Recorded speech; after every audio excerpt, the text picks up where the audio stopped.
Cool. So now I'll do my quick intro. So my name is Tara Dunham, and along with Warren Adams, we run the Climate Tech Incubator here at the Rue Institute. Our mission.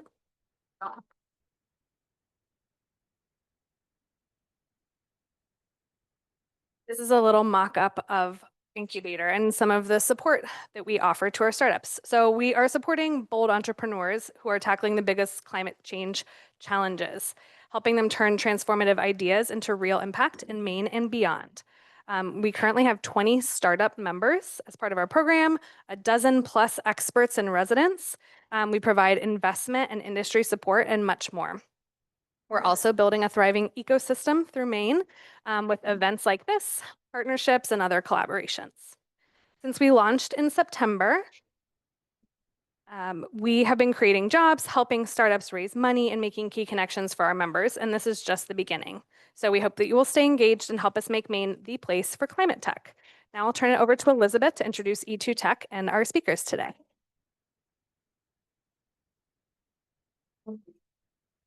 Thank you, Tara.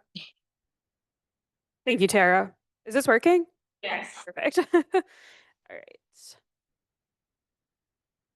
Well, my name is Elizabeth Bialaski, and I'm the Programs and Operations Manager at the Environmental and Energy Technology Council of Maine, also known as E2 Tech. E2 Tech is a nonprofit that for the last 20 years have been leaders in the building and expansion of the state's environmental, energy, and clean technology sectors. We create networking opportunities and communal opportunities for professionals, organizations, governmental agencies, and businesses to promote innovation and success stories across Maine, as well as to promote educational opportunities and forums for us to learn from each other as well. We're a membership-based organization of over 4,500 plus members with 225 plus organizational members and 50 plus sustaining member organizations. We're working to decarbonize the future with the urgency and expertise that it requires, which is why programs like this are really meaningful for us to learn from each other and hear who some of the experts are in the room as well. And if you're interested in becoming a member or have an event idea for us, please get in touch with myself or our director, Eric Howard.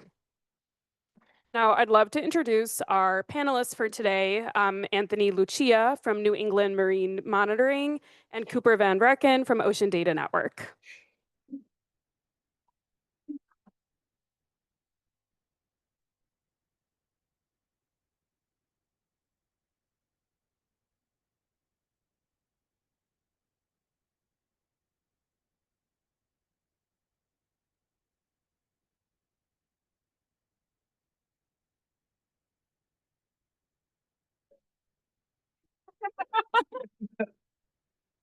Well, first, thank you both for being here. Can you share a little bit about yourself and what each of your organizations do and the processes that they utilize for data collection and implementation?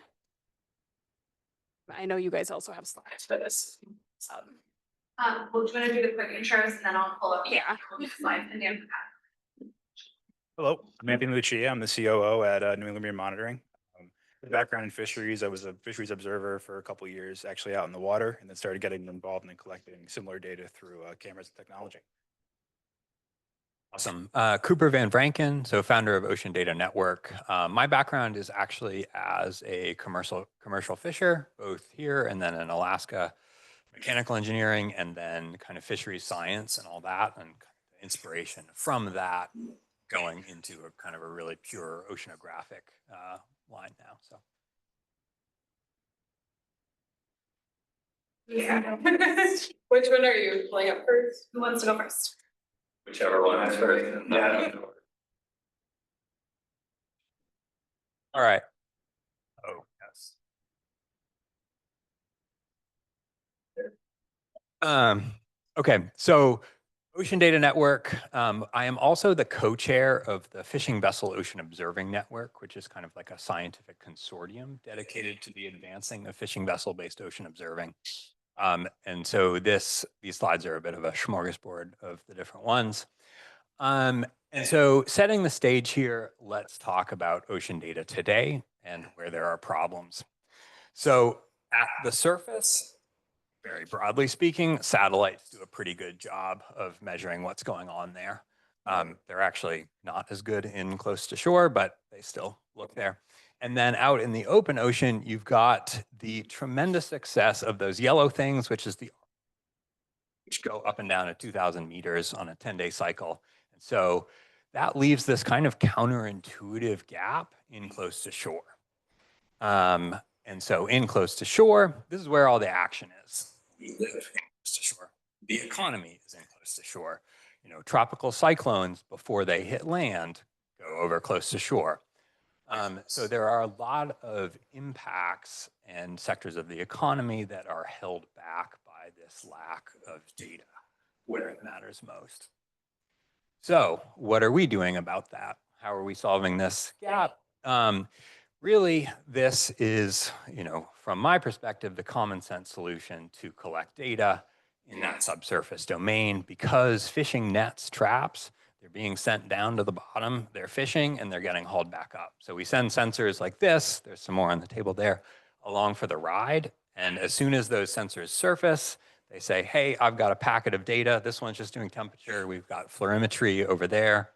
And then it says, hey, I've got data. And then it sends via Bluetooth to that black box thing right there. Then from there onto the database automatically. So it doesn't get in the way of fishing at all. Really, really important. And the two largest cost components of ocean observing, number one, the platform, and number two, the deployment of that platform. So we're effectively mitigating both of those. And so on a per unit of data basis, the daily profiling cost are orders of magnitude more cost effective than other. And there are millions, ballpark 4 million fishing vessels around the world operating. So this is tremendously scalable. But important caveat, this is not the right tool for every ocean data application. You know, you need a kind of symphony of different stuff working together. But that's only going to work where fishing is taking place. And that's really where the elegance of the solution comes in, is that fishing is this perfect yin and yang pattern to fill these data gaps from the Argo program. So Argo in blue, fishing in red. And then I actually threw in an extra slide here to show, you know, what's the situation in the Gulf of Maine right now. Well, actually, this past month. And so fishing vessel-based OBS are in blue there. So we are by far the majority data contributor in the subsurface domain. And then we've got, you know, a merchant vessel actually in purple, so another kind of collaborative instrument. So that's pretty cool. Glider, and then there are like two little purple dots in the Gulf of Maine. Each of those costs $1 million a year to operate. And so that's kind of the Niraku's network. And so our business model is, you know, we are a service provider helping this happen in this instance. So sourcing the equipment, doing the installations, doing the data management. Also, I want to note, these data are used in stock assessments, lobster, tilefish. They're also used in U.S. Coast Guard search and rescue models. So there's a lot of different applications for the data. But we want to expand our business model to not just being a service provider, but to being a data as a service provider. So building these networks which users can subscribe to, and users can range from private sector to public sector.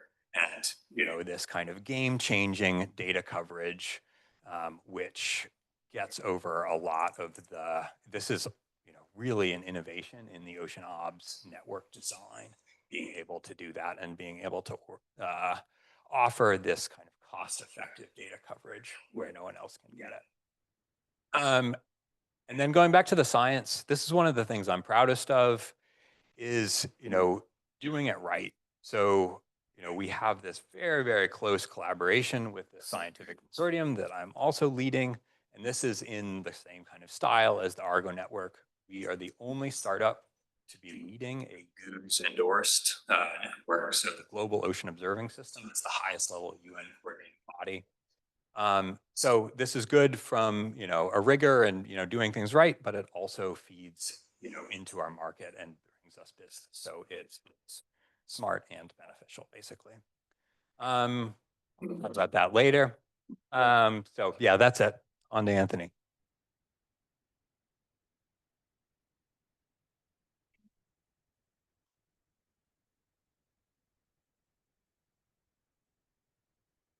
Hello, so I'm Anthony from New England Marine Monitoring.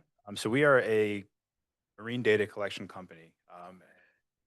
We were founded in 2019 out of Portland, Maine. We were part of the Gulf of Maine Ventures program, and also we're an inaugural member of the founder residency program here at the RU. So it's good to be back and seeing a bunch of familiar faces and new faces. And we also work with the RU Co-op program, and one of our ex-co-ops, Nandita, is in the red suit down the hallway in the computer science area. So very fun. And so we collect data at sea via two methods, really. Electronic monitoring, which is putting out cameras, sensors, or other hosts of technology to collect usually fisheries data. And then we also provide at-sea scientists. So we have at-sea monitors, protected species observers, and offshore fishery liaisons operating out on vessels in person, collecting that data. So our team, we have 38 staff members across the East Coast.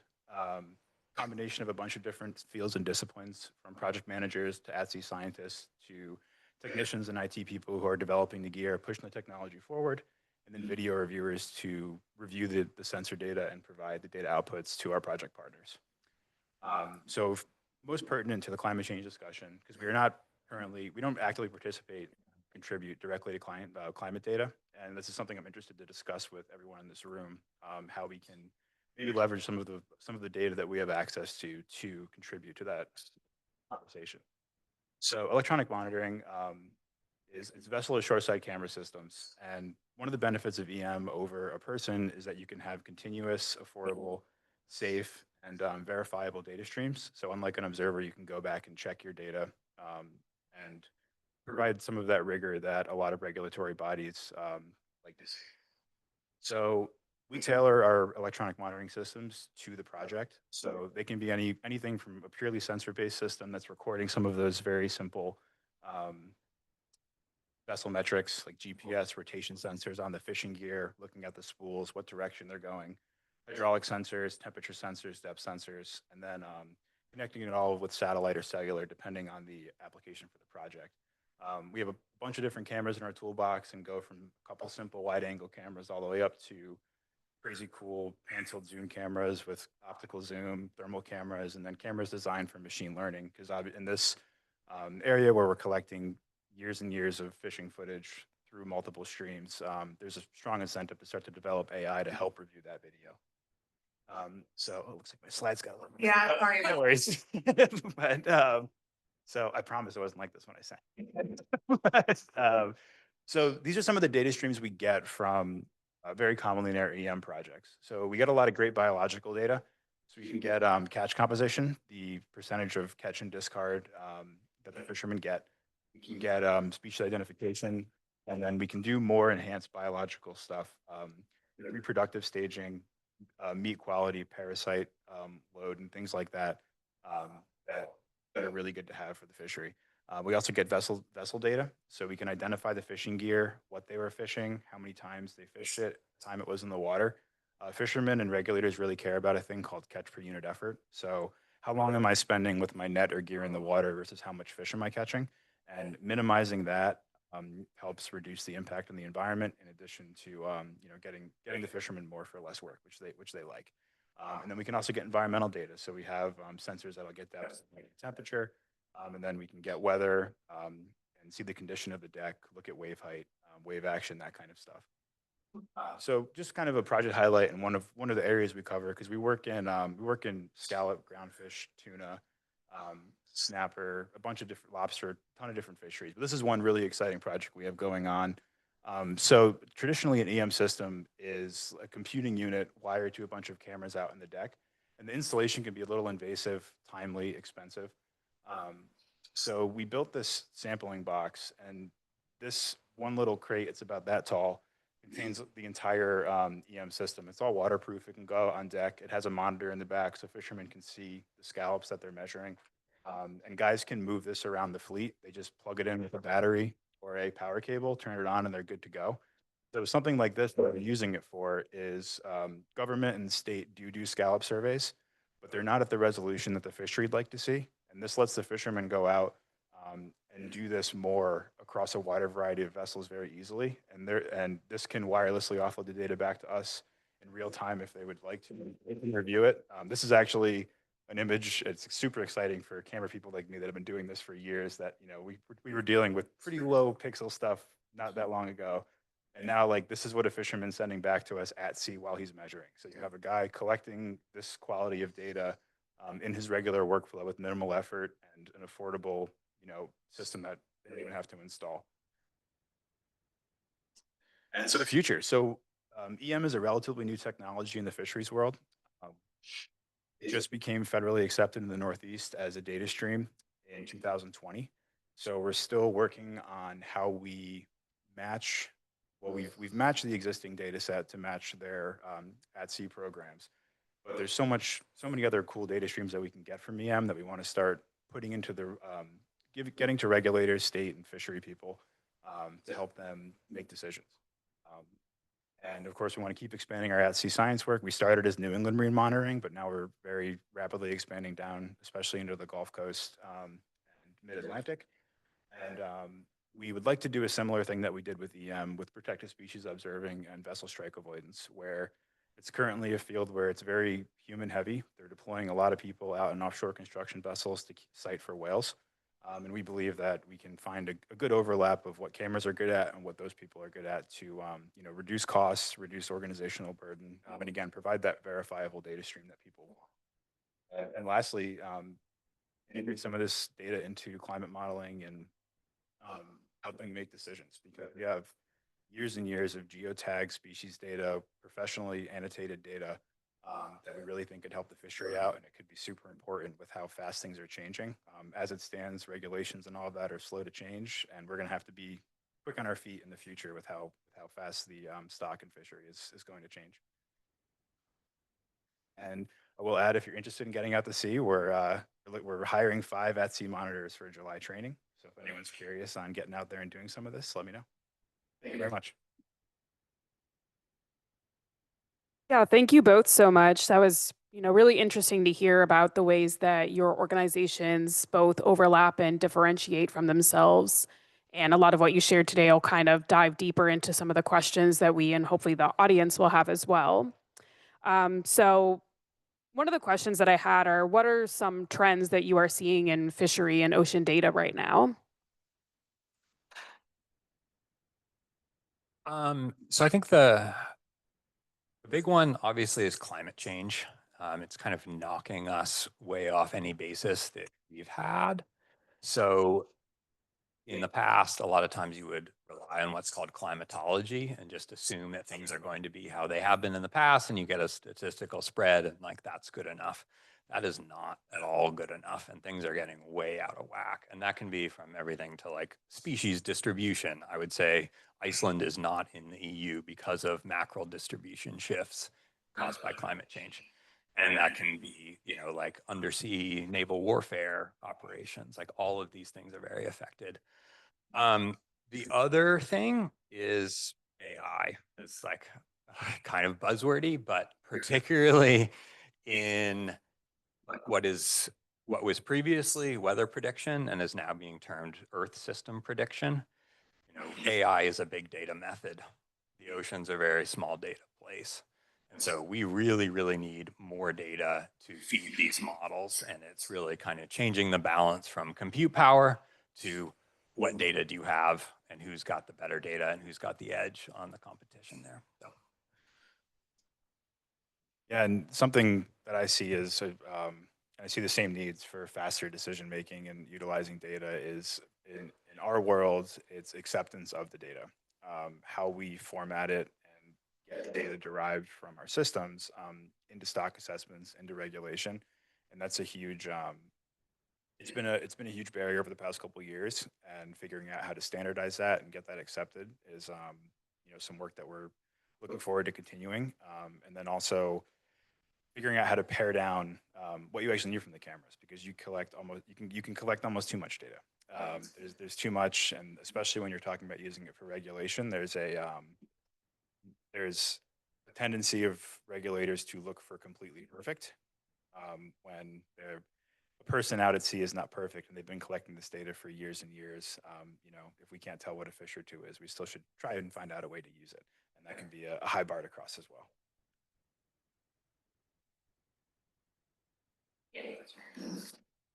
And Cooper, you kind of just touched on this a little bit, but we were also curious, how does climate fit into both the data that you are seeing, both of you, and also how it's being utilized?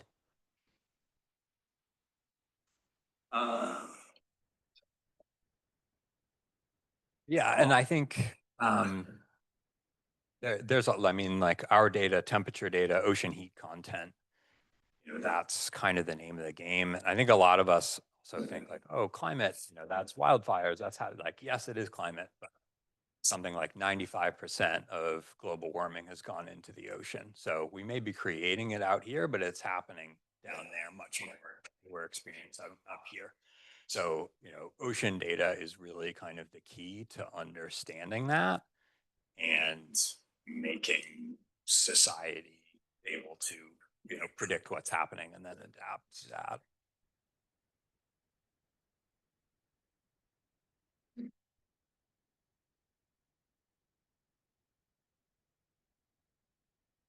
Like, on kind of a similar vein, we're again more focused on short term. We can see what happens on cameras, and we have a limited data set. But something we do hear from fishermen is like, oh, that fish is no longer there anymore. They're saying the stock is there, and because of changing temperatures, it's moving. And this is a great avenue that we can quickly demonstrate that. We still have to build the roads to present that data to the right bodies to get them to realize it and maybe make a change. But it is, something that I believe will be very important, and it's great to be able to have what the fishermen are doing all captured on camera and backed up, so that they can go and say, try a new net, fish a new area, do something different, to prove what they're seeing. Because that's something that we see a lot. And prior to a lot of this electronic camera work, fishermen barking up a tree saying, hey, we have to stop doing this. We have to stop doing this. I'm seeing this out there. And no one listened to them because it's like, you're just, it's fishtails. Now they can go with a body of data and say, no, here's where I was, here's what I saw, exactly what the composition was, and we're hoping to use that more to adapt to these coming changes. Just add on, that's okay. Like something in this, like everyone always thinks, oh, working with fishermen will be impossible. Like they are salty, like they'll be not cooperative. But what I find, and it sounds like you're saying as well, is that they really want to show what's happening out there, and they want a way to document the changes. And so I think that's been a very encouraging experience. And I've also been really surprised, like in Tanzania, I've heard the same thing.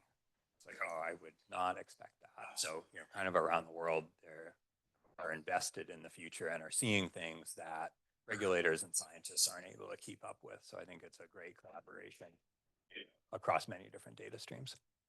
Yeah, and just to add on to it, it's very interesting working with fishermen because they're very much scientists with the way they approach things. They are going out with a net and a gear type or a line, whatever it may be.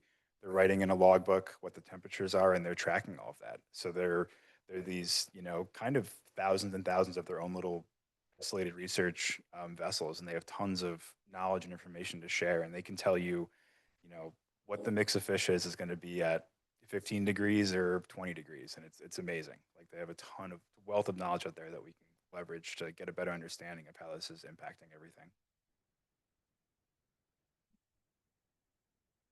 Thanks. Yeah, actually, recently I had dinner at a woman's house that I know from a volunteering program that I do, who has been living in the same house in Scarborough for almost 50 years now. And she talked a lot about how they do fishing right on the dock, and the types of fish that they have right now in the water is quite different than it was 50 years ago. And she was asking me a little bit about what my thoughts are around how climate might have contributed to that, amongst other factors. So it's really interesting to hear kind of your descriptions of the data that you're seeing regards to that as well. With that, speaking a little bit more on data, how do you structure your data for maximum usage? To go first, Tyler. So we structure our data in the way that our partners want it. So that'll usually be a research institute or or the government. So we do store our data in a somewhat unified format, but because our data objectives are so different, and some projects might just want to know what kind of gear did I fish. Others might want to know everything down to the shell height of a scalp to the millimeter. So it's a little weird, and that's something that we want to work on is unifying that data so that we can provide it to more people.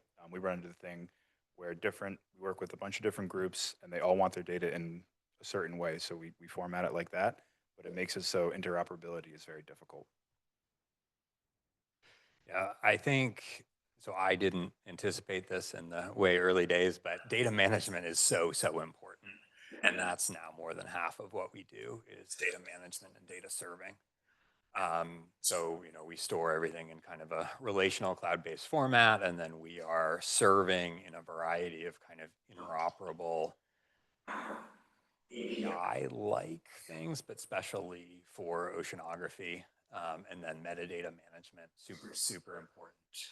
Our data needs to play nicely with the Argo data, with the buoy data, with the satellite data, all of that. And there are these big global, very slow moving kind of data pipelines that are operational. So you need to comply with that and make everything kind of chunk in, slip together. So it's a can of worms, but we do it well. And what's on the horizon with new opportunities on the market for this data? So for us, it's spreading the camera work to different fisheries. We're starting to see, really started with groundfish when we launched, and a bunch of us had worked on cameras and groundfish before then, going back to 2012, 2013. So now that that's somewhat matured and out there, we're seeing scallop, lobster, and other fisheries start to look at this technology. So we're excited to get into a lot of different areas and see how we can benefit them. So building off of what I was talking about with AI, Earth system forecasting, we're seeing that pulling a lot of new parties in and interested in this. A lot of commodities traders, energy traders, kind of big financial sectors, insurance, reinsurance risk. They are pulling in-house meteorologists or having specialized weather forecasting and ocean forecasting done for them. So I'm very excited about that because the financial sectors are understanding the importance and the risks that climate change brings to them. And how are they going to deal with those? Well, they need good data to, have a foundation to make decisions based off of. So that's kind of the macro market trends, for us. Something that's quite exciting is, again, on the science side, but we are signing a MOU that will lead to an agreement where fishing vessel-based observation becomes a mandatory piece of ocean monitoring throughout the Caribbean. So all of the member states there. So figuring out kind of these UN level frameworks that then accelerate the uptake of ocean observing as quote unquote critical national infrastructure, and engaging with the scientific community to make that push. Previously, ocean observing was like large scale science, ivory towers, climate change only. Climate change used to be like academic kind of only, and now it's like burning down houses and intensifying cyclones. So I think climate change is changing, and the data needs to deal with that are also changing in a very interesting way. And looking a little bit more towards the future right now, too, what is something exciting that your organizations and teams are working on right now?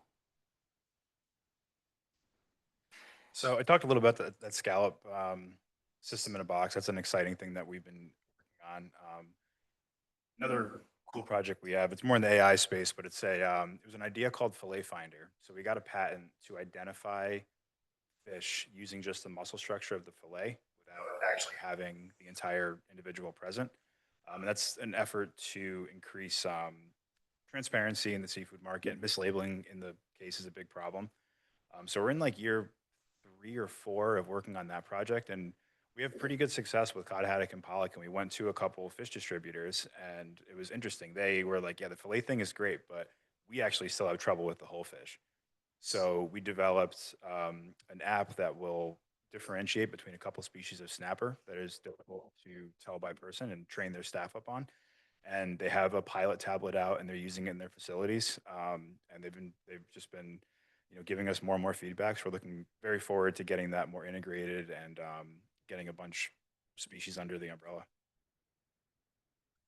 I jumped the gun a little bit with my last answer for exciting directions, but I think so. Bringing it back closer to the fishery side, something that we are leaning in more and more to is making this data collection a win-win for fishers. And so a lot of that, that we've been working on is gear performance analytics. So we are also able to calculate the sinking speed of fishing nets, per seines, long lines, because we're measuring pressure with all of these to get the depth. So, that's been quite popular in Alaska, Mexico, the UK, a lot of different markets. So that's a way to kind of organically scale. And then with partners, with the scientific consortium, working on kind of underwater forecasting for fisheries and making that, then really the name of the game there is not catching more fish, but avoiding the fish that you don't have quota to catch. And that's how you be a good fisher in the Gulf of Maine. And so that reduces your unintended bycatch and reduces your ecosystem impacts, but also increases your profit. So tailoring these ocean forecasts, of course, fed with their own special data. Yeah, thank you so much. I guess to build on some potential learning opportunities for the audiences as well, do you have a specific book or magazine, podcast, tool, or technique that you recommend to the audience to continue their learning on these topics?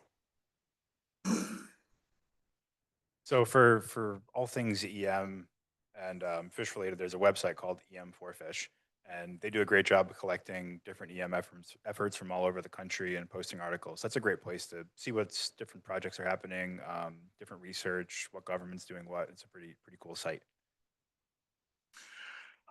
More on the kind of relaxing reading end of things. Paul Greenberg, I don't know if you're familiar with any of his work, but he's an author who writes about fish and fisheries and issues, and it's very well written. It's very informative. I enjoyed that a lot. Learning about oceanography data, that's tough. Read some scientific papers and suffer. And I guess, Cooper, as a specific follow-up for you, do you want to share a little bit about some of the tools that you brought with you too before we go into a Q&A? Sure. So this is our favorite sensor. This is just temperature depth from a company in New Zealand. So we are not a sensor company. We are a oceanographic data collection platform and data management company. And so this goes inside the yellow thing in the net bag. That's the protective housing. And so that is coming back from a purse seine vessel in Mexico. And then these all talk to that deck unit there, the square thing. And then the orange one, that is from a French sensor company. And so that is measuring chlorophyll fluorimetry. So a measure of kind of the optical properties in the water. Thank you very much. And then we also get salinity from that company, dissolved oxygen, some other parameters like that. And happy to talk more with anyone after about sensors and whatnot. Well, thank you both so much. Would love to open now to questions from the audience, both online and in person as well. Is there anybody that has a question that they'd like to ask? And when you get the microphone, can you also share your name and organization as well? I'm halfway. Hey guys, Joe Del Russo, University of Maine. I'm a graduate student studying highly migratory species. I'm just curious, got kind of a two-part question. Cooper, for the recreational fleet, there's a lot of boats out there. How do you envision your tools being used with those users who often are really ambitious about collecting more data on their fishing efforts? And then for Anthony, under recreational fishers as well, we have a really hard time tracking down tuna fishermen who are angling categories. Right now, we have a survey that gets mailed out to people. There's misreporting, there's non-reporting. I wonder if there's any methods that we can use electric monitoring in the recreational fleet to try to push forward compliance in that sector. Thanks. I'll walk and answer. So we are mostly doing commercial. That being said, we are definitely interested in, and we have a few recreational. And this in particular has been popular with tuna and swordfish and things like that, where they're interested in learning about the thermocline. So, you know, that you kind of set your, I don't know anything about sport fishing, but maybe you do. That's useful for them. So they like that. And so, you know, we are interested in expanding that, or, you know, whatever can expand the data collection is, you know, fantastic for us. Yeah, and see, for recreational fishermen, we don't have any active projects, but we have considered it and talked to a couple of them. And that scallop system that I showed you, the working components of that are about that big, probably a foot by 8 inches.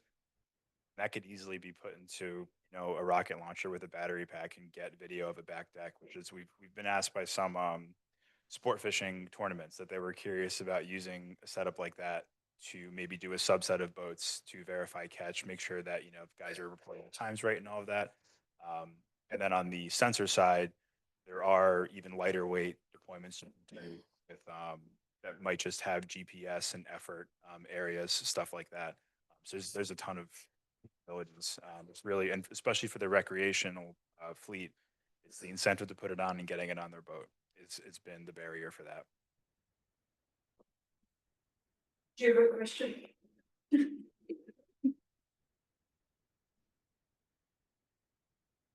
Hi, thank you for your presentations. These are really informative. My name is Anna, and I had a question mostly for Cooper, I think. We had talked a little bit about it with, I forget your name, I'm sorry. Anthony, sorry, yeah. But you said, Anthony, you said some of your clients are government agencies and a few other types of, what were your other clients? Government agencies, we have research groups, commercial fishing groups, individual fishermen, really anyone out in the water doing commercial fishing. Got it. Thank you. So I was hoping to also hear from Cooper. What are some of the clients that you work with?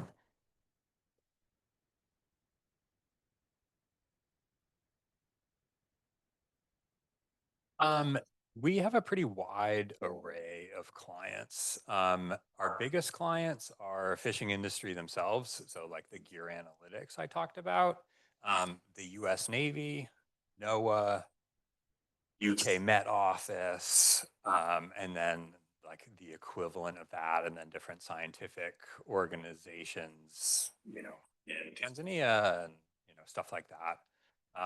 Maine Coast Fishermen's Alliance, they fund quite a lot around here. So it's a pretty wide ranging, but, you know, the bread and butter, what we're offering is all really the same. Thank you.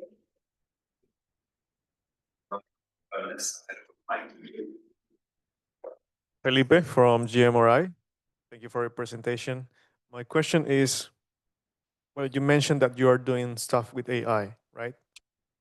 And I would like to know probably brief description of how are you building your AI infrastructures? Are you building your own models? Are you outsourcing from other collaboration sites? And what is the data infrastructure that you're using for that? So my answer is pretty simple. We are not actually really using much AI. We are, you know, selling to people who use AI for. So we usually partner with specific AI developer company to help us develop whatever algorithm or task we'd like to do. We do, and it's kind of a blended effort because we have a lot of video reviewers who can do really high level annotation on fish species, gear events at sea, and that kind of stuff. And then we're working hand in hand with a true blue computer scientist to develop, trial, and test and implement the algorithm. Just are you relying on your Probably, yeah, really loud. Makes me. Are you relying on your whole data sets for building those AI models, or are you complementing with outside sources of data? Yeah. So when we build our stuff, it's pretty much all been internal. We're using because we're very visual heavy, so it's been mostly fishery derived data that we're collecting at sea on our camera systems, and we're building a model off of that to maybe predict activity on the vessel or identify a species, something like that. So it's all been internal to date. Thank you. The other questions? This is a question for both of you. I'm looking at the equipment, the sensors here, and wondering about geospatial applications and how sensors are used to map locations. I know, I think it was Cooper's presentation, you showed a map with different fishing vessel data. So for both of you, how are geospatial applications used in your work?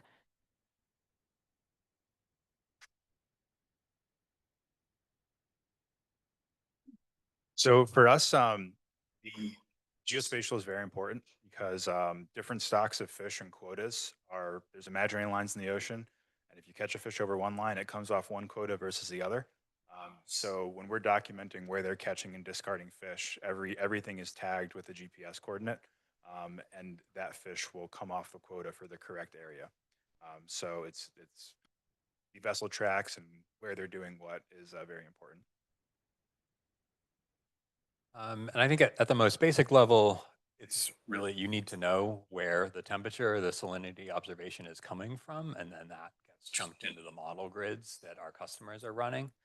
So that's very important. But an interesting offshoot of this that we are working on with some Slovenian partners is using this, very, very precise fishing versus non-fishing data, so you can know exactly where the fishing takes place and where it doesn't, as an added, piece of the compliance for tracking kind of gear, and then also like MPA, marine protected areas and things like that. So kind of similar to what I'm saying, but we have like 10-meter accuracy as opposed to like the reporting of the time, which then you match to an AIS data stream, which is pretty loose. Although he would be able to do pretty good with the cameras and the GPS.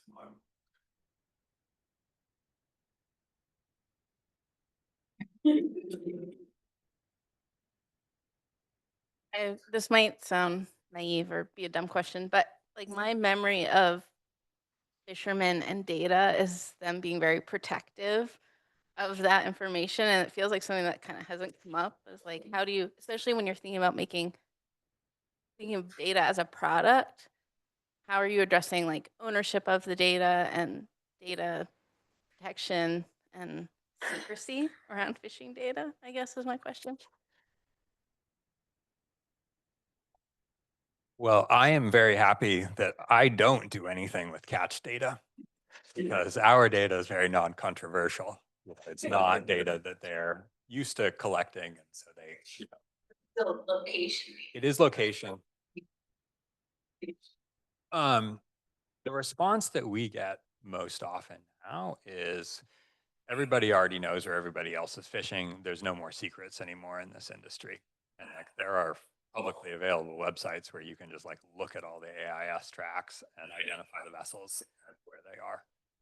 That might be different if we started working with like high seas illegal fishing, but I don't think we want to be doing that anyway. So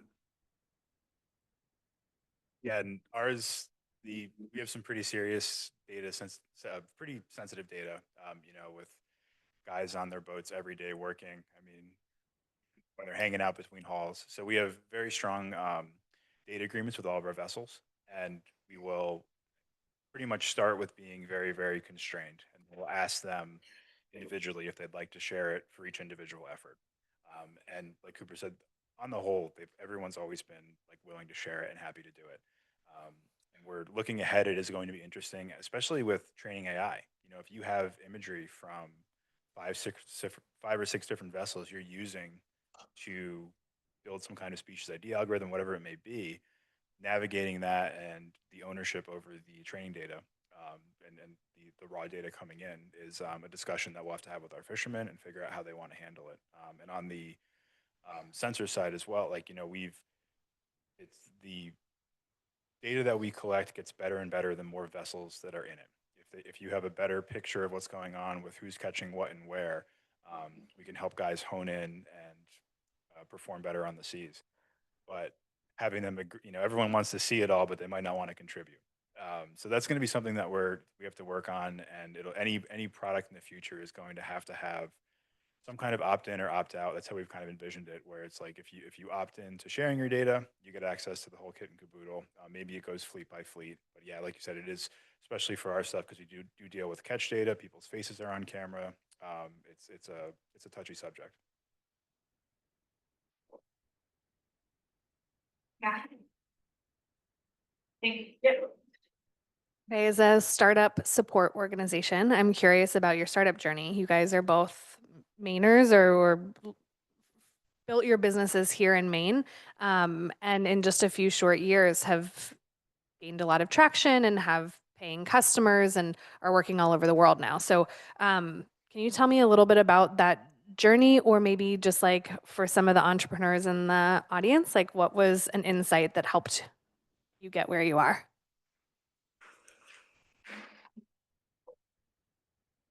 So for us, I mean, Maine has been a great place to start this company. Been dealing with New England fishermen. I mean, it's a perfect location.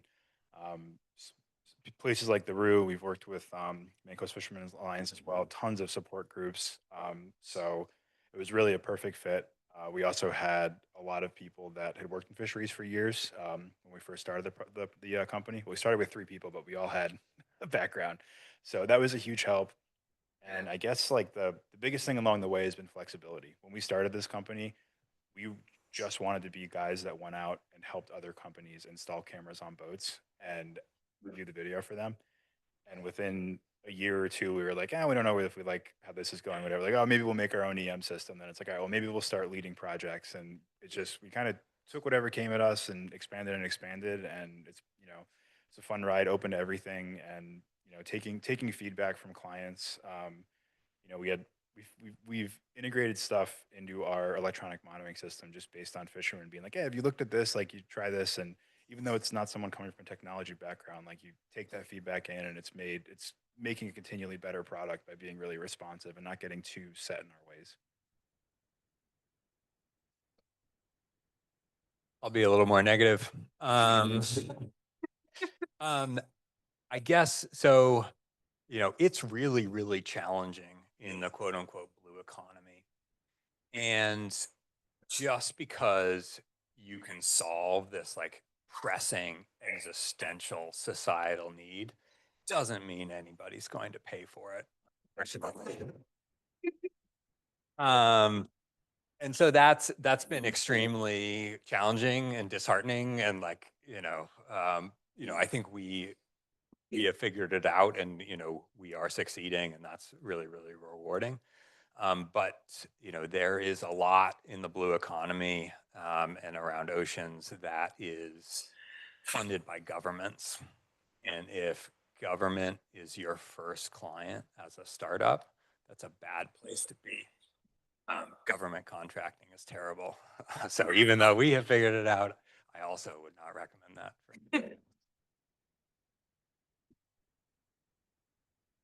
Any other questions? Yeah. This is really a question for both of you. Acoustic data. So have you thought of it from a PSO perspective or regulations perspective? If say you're by a right whale, could you pick up some acoustic monitoring data on that piece? So acoustic monitoring, that's one of the next sensors that we're going to look at because it would be really, really cool to get the acoustic snapshot, and then have that match to the catch on deck, particularly for fishing.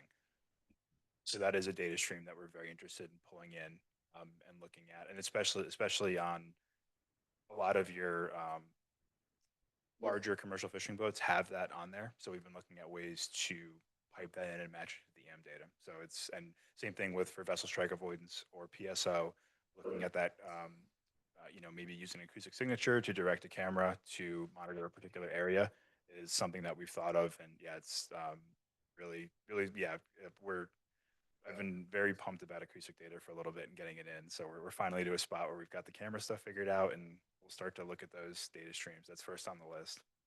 And the acoustic monitoring, so far, but there's really cool down shields, out there. We are likewise also interested in it, and more putting it on fixed gear like lobster traps, both for monitoring whales and kind of better species distribution of your right whales.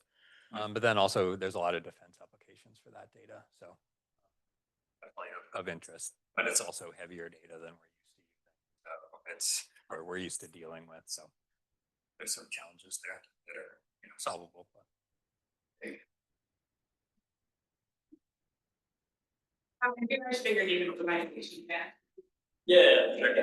I'm Tim from Bluesond. As a fellow co-founder of a open tech startup, I guess I'd be interested to hear kind of the Tara's question, but specifically your experience with fundraising versus maybe in your case, Anthony, you're bootstrapped, but if you could speak to kind of your experience kind of with getting that initial traction and getting kind of that initial funds that were important to kind of grow your company. I think we are more bootstrapped than you are. We are very bootstrapped. It's really challenging to raise money in this space, and I think there's a tension between, kind of like honesty and like, oh, okay, you can come up with some stupid big market numbers. Those are lies. Like that's Elizabeth Holmes, like doing that kind of stuff. And I have also been explicitly told from investors, like, how are you going to convince us to get over the hangover from Sail Drone, which raised almost $200 million? You may know this company. And, a lot of us as startups may look at that and be like, oh, that's tremendously successful. They are burning money. And like, that is a failure right now in that. And, they showed that they are showing that the ocean data play is not as they're so, it's so different from our ocean data play. And I was like, oh, why would you ever compare us to that? Like, we're so much better. Anyway. So we got super lucky. In the beginning, we were owned by GMRI. And then we were actually at a RU event. We met a group of investors, a private equity group who purchased us. And they've backed us since, I think, 2020, 2021.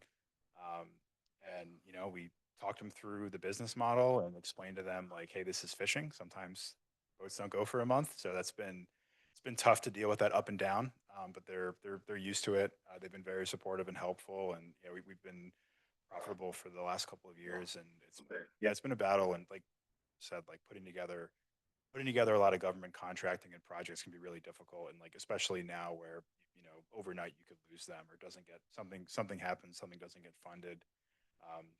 Waiting 6 months for permits when you're ready to rock and you've just spent $20K on gear. Like blue economy can be very difficult. We took the approach of really spreading our bases as wide as possible. So if one leg drops out for 3-4 months, we're totally fine.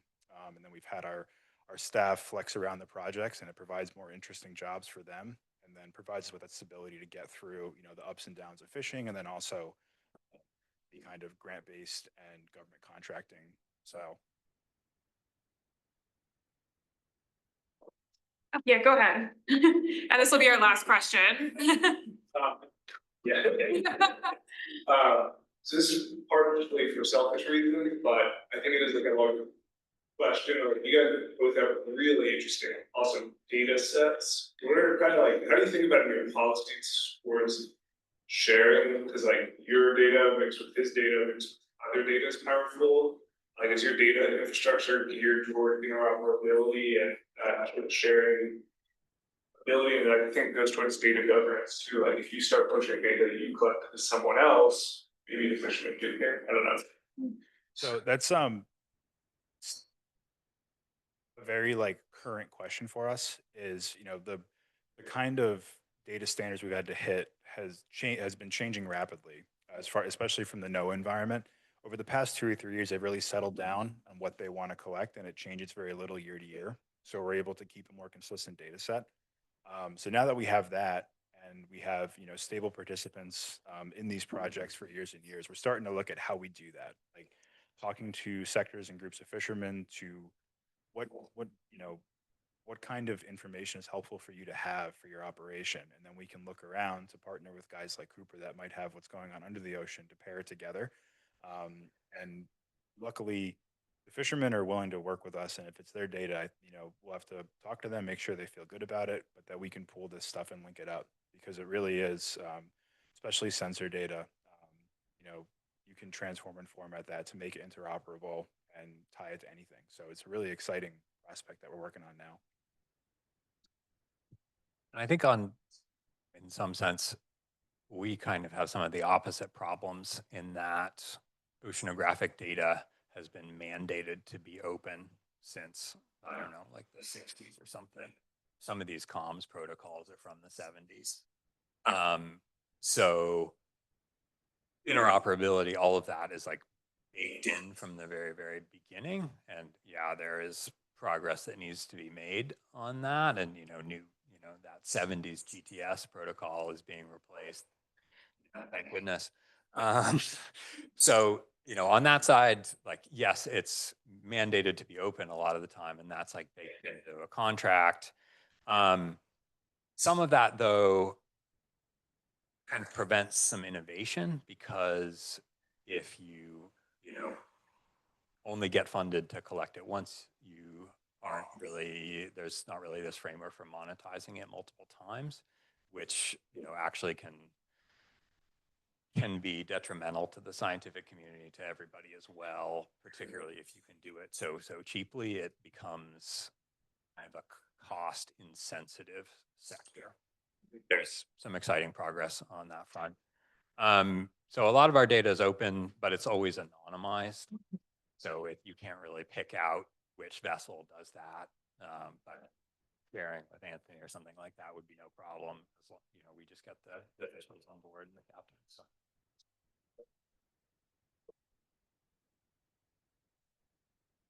Well, thank you so much, Cooper and Anthony, and thank you everyone for coming today. We'll be having programs coming up sometime in June as well, but we invite you to stay and network and meet with each other, as well as there are still some snacks and drinks over here. So thank you again so much for coming, and we hope you stay for a little bit longer too. Thank you. How